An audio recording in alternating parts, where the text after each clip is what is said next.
Parfois, quand un invité est remplacé par un autre à 2 ou 3 jours de l'émission,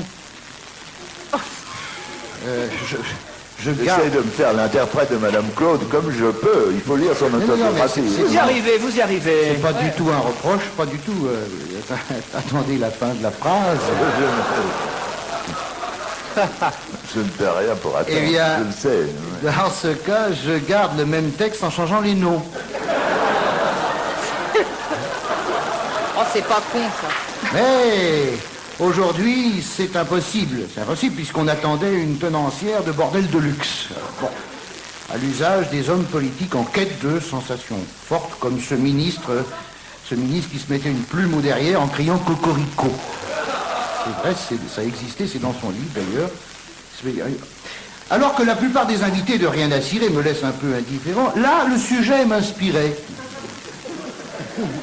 Disons que les idées venaient toutes seules. Je sais pas pourquoi.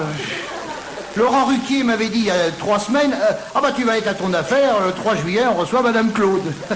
À cette nouvelle, oui, à cette nouvelle, mon sang ne fit qu'un tour, je me jette sur mon cahier, ouais, et ça part dans tous les sens, mon stylo roule à la vitesse du Transamerica Express.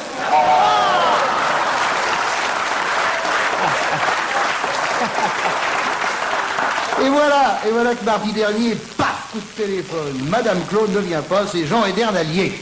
Ah! J'avais fait tout mon texte. Hein. Le choc est rude. Un peu comme si on t'annonce un musicien et qu'on voit arriver Jean-Michel Jarre.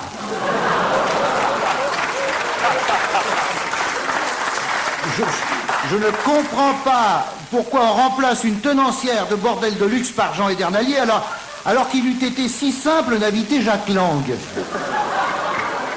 Il n'y avait même pas besoin de changer les noms. Parce que je suis sûr que Jacques Lang a dû connaître un ministre socialiste qui se mettait une plume au derrière en criant cocorico. La tradition gaulliste n'a pas pu se perdre si rapidement. Voyons voir, voyons. Quel ministre socialiste aurait bien pu se livrer à cette fine gaudriole? Hein? Hein? Tous?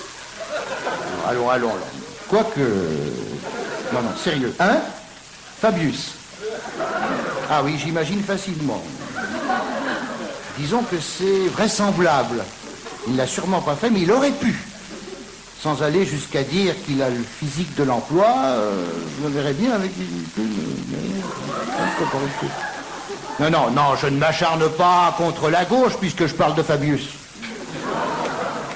Bref, Jean Edernalier, vous voilà parachuté chez nous et comme dit un proverbe tunisien, faut faire avec.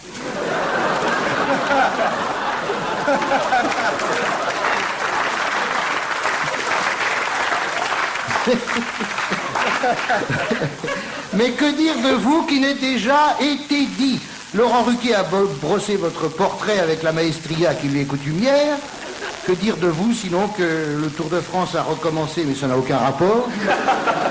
Les jours recommencent à raccourcir, mais vous n'en êtes pas directement responsable.